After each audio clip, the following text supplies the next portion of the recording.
നമസ്കാരം സുഹൃത്തുക്കളെ, കങ്കുവ എന്ന സിനിമ കണ്ടതിന് ശേഷമുള്ള എന്റെ വ്യക്തിപരമായ അഭിപ്രായം വളരെ ചുരുങ്ങിയ സമയം കൊണ്ട് നിങ്ങളിലേക്ക് എത്തിക്കാൻ ഞാൻ ആഗ്രഹിക്കുന്നു. ആദ്യമേ പറയട്ടെ, ശിവ സംവിധാനം ചെയ്ത ഈ സിനിമ നല്ല ഒന്നാം തരം കോമഡി ആയിട്ടുണ്ട്. 1070 എന്ന കാലഘട്ടത്തിലെ കുറച്ച് സീനുകളാണ് ആദ്യം കാണിക്കുന്നത്. അവിടെ മുത്തശ്ശി കുട്ടികൾക്ക് കഥ പറഞ്ഞു കൊടുക്കുന്ന പോലുള്ള സീൻ. പിന്നീട് ആ കാലഘട്ടത്തിൽ നിന്നും നേരെ 2024 കാണിക്കുന്നത്. അവിടെ യോഗി ബാബു തമാശ കാണിച്ച് ചിരിപ്പിക്കാനുള്ള ശ്രമം നടത്തുന്നു. തൊട്ടു പിന്നാലെ നായകന്റെ ഇൻട്രോ. അത് കണ്ടപ്പോഴേ എനിക്ക് സിനിമ എങ്ങോട്ടാണ് പോകുന്നതെന്നുള്ള ഏകദേശ ധാരണ ലഭിച്ചിരുന്നു.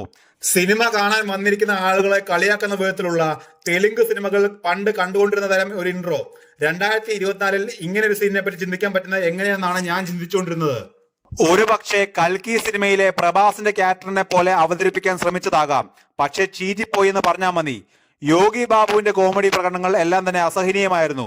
ഇവർ രണ്ടുപേരും ഒരു വശത്ത് വെറുപ്പിച്ചുകൊണ്ടിരിക്കുമ്പോൾ അതാ കടന്നു വരികയാണ് നായിക ദിഷ പട്ടാനി. എന്താണ് നായികയെ കൊണ്ട് ഇങ്ങനെയൊക്കെ ചെയ്യിപ്പിച്ച് സംവിധായകൻ പ്രേക്ഷകരിലേക്ക് കൺവേ ചെയ്യാൻ ശ്രമിക്കുന്നത് എന്ന് അങ്ങോട്ട് മനസ്സിലാവുന്നില്ല. ദിഷ പട്ടാനിയും അവരുടെ ഡ്രൈവറായി അഭിനയിച്ച കക്ഷിയും കൂടെ എന്തൊക്കെയോ പറയുന്നു. ഇത് കണ്ടിരിക്കുന്ന പ്രേക്ഷകരെ സംബന്ധിച്ചിടത്തോളം പരസ്പര വിരുദ്ധമായ കാര്യം സംസാരിക്കുന്നു. മറുവശത്ത് അതിനനുസരിച്ച് താളം വിടുന്ന സൂര്യയും യോഗി ബാബുവും. കോമഡിയിലൂടെയാണ് കാര്യം പറയാൻ ശ്രമിച്ചതെങ്കിലും ഇത് കണ്ടിരിക്കുന്ന എന്നെ സംബന്ധിച്ചിടത്തോളം മടുപ്പിക്കലും വെറുപ്പിക്കലുമായിരുന്നു. പിന്നീട് സൂര്യയും ദിശയും മുമ്പ് എങ്ങനെയായിരുന്നു എന്ന് കാണിച്ചു തരുന്ന ഒരു പാട്ടും. ഇതെല്ലാം സംഭവിക്കുമ്പോൾ സീനുകൾക്ക് ഒരു കണ്ടിന്യൂറ്റി ഇല്ല. പരസ്പര വിരുദ്ധമായി എന്തൊക്കെയോ സംഭവിക്കുന്നത് പോലെ. ഇത്രയും കഴിഞ്ഞപ്പോൾ വെറും അരമണിക്കൂർ മാത്രമേ ആയുള്ളൂ.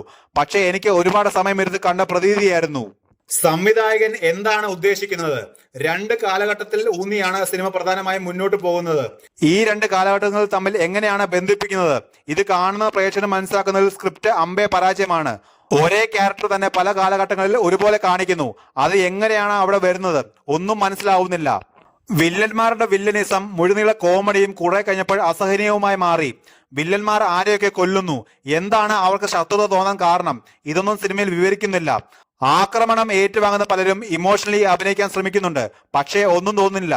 മെയിൻ വില്ലനായിട്ടുള്ള ബോബി ഡിയോൾ എന്തിനാണ് അദ്ദേഹത്തെ കാസ്റ്റ് ചെയ്തതെന്ന് മനസ്സിലായില്ല. ഒരു വില്ലന്റെ ഭാഗത്തു നിന്നും ഉണ്ടാകേണ്ട ഒരു പ്രകടനവും അദ്ദേഹത്തിന്റെ ക്യാരക്ടറിൽ നിന്നും ഉണ്ടായിട്ടില്ല. കൂടുതൽ സമയവും കുറെ ആളുകൾ കൂടി നിൽക്കുന്ന സ്ഥലത്ത് നിന്ന് എന്തൊക്കെയോ പറയുന്നു, പല ഗോഷ്ഠികളും കാണിക്കുന്നു. ഇത് തന്നെ പരിപാടി. മൊത്തത്തിൽ അദ്ദേഹത്തെ കൊണ്ടുവന്ന് പരിഹസിച്ചതുപോലെയുണ്ട്. ഇതിന് തുടർച്ചയില്ല. ഒരു സീനിൽ നടക്കുന്ന ഒരു സംഭവം പല കാലഘട്ടങ്ങളിൽ ആവർത്തിച്ച് കാണിക്കുക. അവ തമ്മിൽ എന്താണ് ബന്ധമെന്ന് മനസ്സിലായിട്ടില്ല. ദേവി ശ്രീ പ്രസാദാണ് ഇതിന്റെ പാട്ടുകളും സ്കോറും ചെയ്തിരിക്കുന്നത്. പാട്ടുകളും സിനിമയുടെ മൊത്തത്തിലുള്ള ബീജിയമും മോശമായിരുന്നു. ട്രെയിലർ കണ്ടപ്പോഴേ എനിക്ക് വളരെ മോശമായിട്ടാണ് ഫീൽ ചെയ്തത്. കൂടാതെ ഒരു ചെറിയ കോപ്പി അടിയും നടന്നിട്ടുണ്ട്. വിക്രം സിനിമയിലെ ഒരു ട്രാക്ക് ഇതിൽ കയറി വരുന്നുണ്ട്. സിനിമയുടെ എഡിറ്റിംഗും വളരെ മോശമായിട്ടാണ് തോന്നിയത്. ഏതാണ്ട് 300 മുതൽ 380 കോടി രൂപ വരെ മുടക്കിയതാണ് ഈ സിനിമയ്ക്ക്. ഇതിൽ പല സീനുകളും കാർട്ടൂൺ ആണോ എന്ന് തോന്നിപ്പോകും. അതുപോലെ മോശമാണ്. മൊത്തത്തിൽ സ്ക്രിപ്റ്റ് ആകട്ടെ, സ്കോർ ആകട്ടെ, ആവശ്യമില്ലാത്ത ആക്ഷൻ സീക്വൻസുകളാകട്ടെ, VFX ആകട്ടെ, അങ്ങനെ എല്ലാം കൊണ്ടും മോശം അനുഭവം ഉണ്ടായ സിനിമയാണ് കങ്കുവ. അടുത്ത ഭാഗം ഉണ്ടാകുമെന്ന് പറഞ്ഞു വെച്ചിട്ടാണ് സിനിമ അവസാനിക്കുന്നത്. ഇനി ആ സിനിമ ഉണ്ടാകുമെന്ന് കണ്ടറിയാം.